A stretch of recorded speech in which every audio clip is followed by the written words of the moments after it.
Fakta mengejutkan. Hampir 70% pasangan yang menghadapi perbedaan prinsip besar seringkali merasa hubungan mereka berada di ujung tanduk.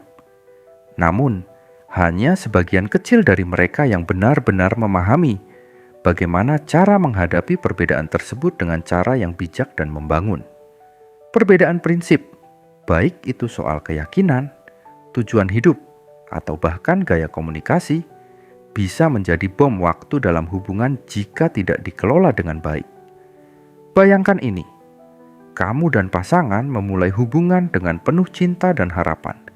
Tetapi seiring waktu, muncul perbedaan yang membuat kamu merasa seperti dua orang asing, yang berbicara dalam bahasa yang berbeda. Salah satu ingin stabilitas finansial, sementara yang lain lebih suka hidup spontan. Atau mungkin kamu memiliki pandangan yang sangat berbeda tentang bagaimana membesarkan anak. Situasi ini, meskipun umum, dapat menciptakan jarak emosional jika tidak ditangani dengan penuh perhatian. Namun, sebelum kita merasa bahwa perbedaan ini adalah akhir dari segalanya, mari kita telaah sesuatu yang sangat penting. Perbedaan prinsip bukanlah musuh hubungan. Faktanya, perbedaan ini bisa menjadi kesempatan untuk belajar, berkembang, dan membangun hubungan yang lebih dalam dan bermakna. Jadi, bagaimana caranya menghadapi perbedaan prinsip ini dengan bijak? Di video ini, kita akan membahas langkah-langkah yang tidak hanya membantu kamu bertahan, tetapi juga membuat hubungan kamu semakin kuat. Langkah pertama dalam menghadapi perbedaan prinsip adalah dengan memahami bahwa setiap orang membawa bagasi mereka sendiri ke dalam hubungan. Bagasi ini bisa berupa pengalaman masa lalu, nilai-nilai yang ditanamkan sejak kecil, hingga pola pikir yang terbentuk oleh lingkungan sosial mereka. Ketika kamu menyadari bahwa pasangan kamu melihat dunia dari lensa yang berbeda, kamu bisa mulai membangun empati. Empati adalah fondasi dari semua komunikasi yang sehat, karena itu memungkinkan kamu untuk mendengarkan tanpa menghakimi. Misalnya, jika pasangan kamu sangat peduli tentang karier, dan kamu merasa itu membuat mereka kurang hadir dalam hubungan, alih-alih marah atau merasa diabaikan, cobalah untuk memahami mengapa karier begitu penting bagi mereka. Mungkin itu adalah cara mereka untuk merasa aman, atau untuk memenuhi harapan yang pernah mereka terima dari keluarga mereka. Dengan mencoba melihat sesuatu dari sudut pandang mereka, kamu menciptakan ruang untuk diskusi, bukan konflik. Langkah kedua adalah mengembangkan keterampilan komunikasi yang efektif. Banyak pasangan yang gagal menyelesaikan perbedaan prinsip, bukan karena mereka tidak mencintai satu sama lain, tetapi karena mereka tidak tahu bagaimana cara berkomunikasi secara produktif. Salah satu kesalahan umum adalah menggunakan kalimat yang menyalahkan, seperti "kamu selalu" atau "kamu tidak pernah". Kalimat-kalimat ini hanya akan membuat pasangan kamu defensif dan menghambat diskusi yang konstruktif.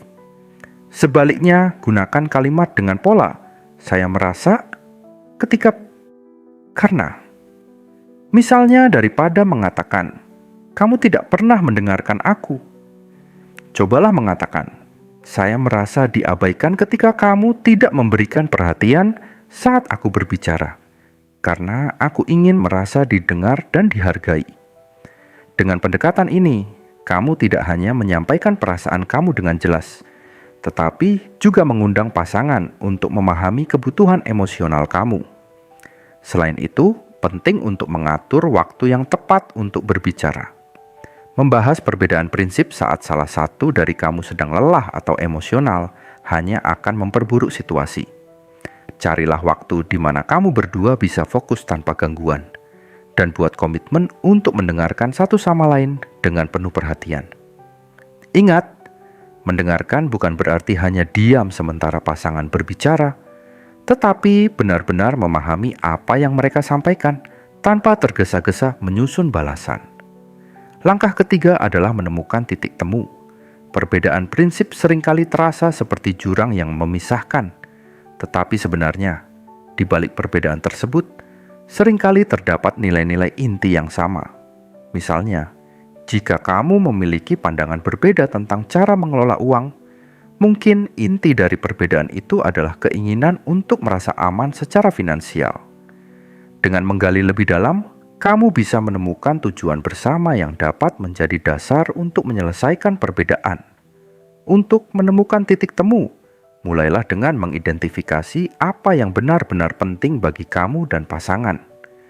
Buat daftar nilai atau tujuan yang ingin kamu capai bersama, lalu diskusikan bagaimana kamu bisa mencapainya meskipun memiliki pendekatan yang berbeda. Proses ini tidak hanya membantu kamu menyelesaikan perbedaan, tetapi juga memperkuat rasa saling percaya dan komitmen dalam hubungan. Langkah keempat adalah belajar menerima bahwa tidak semua perbedaan harus diselesaikan. Beberapa perbedaan adalah bagian dari identitas unik masing-masing individu, dan mencoba mengubah pasangan kamu agar sesuai dengan pandangan kamu hanya akan menciptakan ketegangan. Sebaliknya, belajarlah untuk merayakan perbedaan tersebut sebagai bagian dari keindahan hubungan kamu. Sebagai contoh, jika pasangan kamu adalah seorang introvert yang lebih suka menghabiskan waktu di rumah, sementara kamu adalah extrovert yang suka bersosialisasi, daripada memaksakan pasangan kamu untuk berubah, carilah cara untuk menyeimbangkan kebutuhan kamu berdua. Kamu bisa membuat jadwal di mana kamu menghabiskan waktu bersama di rumah dan tetap memiliki kesempatan untuk bersosialisasi dengan teman-teman kamu. Dengan cara ini, kamu menghormati kebutuhan pasangan tanpa mengorbankan diri kamu sendiri. Langkah terakhir adalah terus belajar dan berkembang bersama. Hubungan adalah perjalanan, bukan tujuan akhir.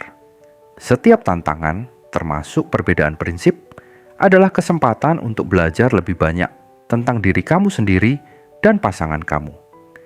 Jangan takut untuk mencari bantuan jika diperlukan, baik itu dari buku, seminar, atau bahkan konseling pasangan. Meminta bantuan bukanlah tanda kelemahan, tetapi tanda bahwa kamu berkomitmen untuk membuat hubungan kamu berhasil.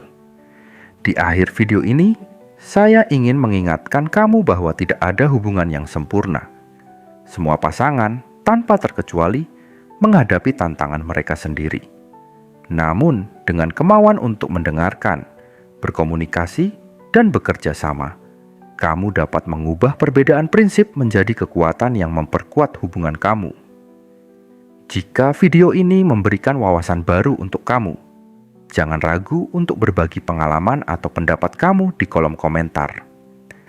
Apa perbedaan prinsip terbesar yang pernah kamu hadapi dalam hubungan, dan bagaimana kamu menyelesaikannya?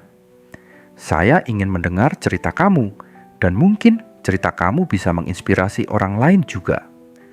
Jangan lupa untuk like video ini, subscribe, dan nyalakan lonceng notifikasi, agar kamu tidak ketinggalan video-video inspiratif lainnya. Terima kasih telah menonton, dan sampai jumpa di video berikutnya.